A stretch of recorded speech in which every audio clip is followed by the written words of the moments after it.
Well, he comes across so well, doesn't he? Do you want to explain to everybody who didn't quite get your reference? Burdened with... Glorious purpose. It's my... Because I'm a massive Marvel fan and I watch, Loki. And it's something that...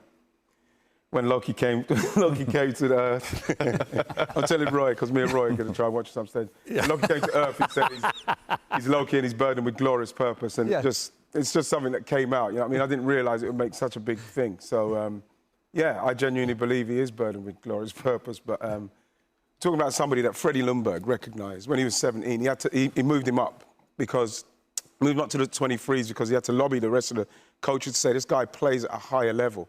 And I think what people have seen now, that England fans have seen, is the noise that Arsenal fans have been making about him since he made his debut, 2018, November. Since then, 19 assists, more than anybody in that time, and somebody that's literally carried Arsenal's hopes up to this point, I can't speak highly enough of him because I'm just pleased for him. I'm pleased for the way it's worked out for him. Played 5 different positions for Arsenal. That's not easy in respects of your acumen. You've seen how intelligent. He's not an idiot. He's somebody that understands all the positions he plays in. That's why it doesn't make no difference what system they play. He'll flourish in it. Well, you've got the cultural reference now, and so have I. Don't worry. What have you made of what you've seen him? Because the way he played against the Czech Republic the other night was that no fear that you sometimes get from teenagers, wasn't it? Yeah, that's what you get with younger players, and of course he's been playing regularly for Arsenal, and obviously in a poor Arsenal team. But he's done well, and again, when you throw him in, he's stepped up every time he's been asked. But whether Gareth would trust him enough in a knockout game, I know he done well against the Czech, and it's a group match in England already qualified. I'm not quite sure Gareth maybe has that trust yet in the kid. Again, good option off the bench to start in a huge knockout game, but we'll soon find out. But he's done very, very well. What have you made? Obviously, Freddie Ljungberg was a teammate of yours, so you would trust his verdict, as it were, on young Saka. What have you made of what you've seen of him? I think the reason why the Arsenal fan really fell in love with him is that when he's on the field, he plays with full of energy. He's somebody that when he's on the field, he will give the maximum. He will make mistakes, but you will never gonna say that this kid doesn't give 100% when he's on the field. When he's playing with the national team, he's playing with character, with personality. And what I think is interesting is the energy that he brings you on the field.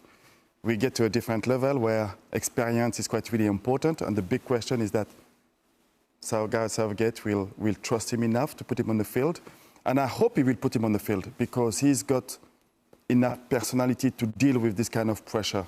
He showed it with Arsenal, and I think he's ready for that level. Why wouldn't he put him on against the Germans? Whether you play 3 at the back or a flat back 4, he might want to play Harry Kane with 2 quick men either side. And based upon what we saw on Tuesday, why wouldn't Saka be one of those? Well, it's the question. It's the big question. But probably the only reason why is, like Roy might say, maybe inexperienced. But we're talking about somebody who is fearless and has always played above the level that he's playing at. He's gone to every level he's gone to. He's played and surpassed it. So it's not a situation for Gareth where he could say, I'm not sure because of ability-wise. I believe that if he puts him in, he won't let him down. I believe that. What do you think Gareth Southgate might do in terms of a shape, in terms of a system? Bearing in mind the Germans play with wing-backs and their wing-backs caused absolute merry hell against Portugal. Well, it's been difficult guessing Gareth's team so far in the tournament. He's obviously kept us all on our toes. Maybe with Maguire, obviously, maybe that'll only be the change. Maybe you go back to the first game against Croatia. OK, we're on about these young players doing very well over the last 1 or 2 games. But Gareth and the manager, you still go back to the lads who maybe got you over the line over the last year or 2. So it wouldn't surprise me if Gareth went back to the team, obviously with Maguire available, to the first game against Croatia. I know there's question marks about Trippier maybe coming back in. But again, the set-piece delivery has been really poor. Maybe they go back to Trippier for that. But it's just a guessing game. I understand that about going back to what we know and what we believe and who you trust.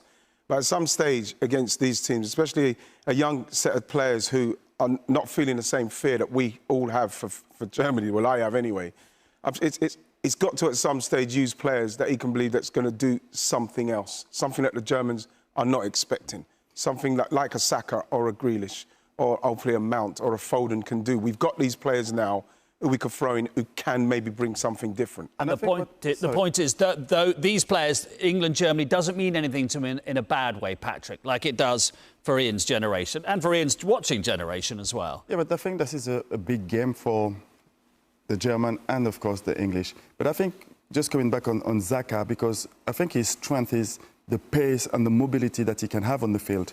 And I think against the Germans, who are quite slow, I will say, a little bit in the midfield, I think that can be a really good weapon for Gareth Southgate to use against the German.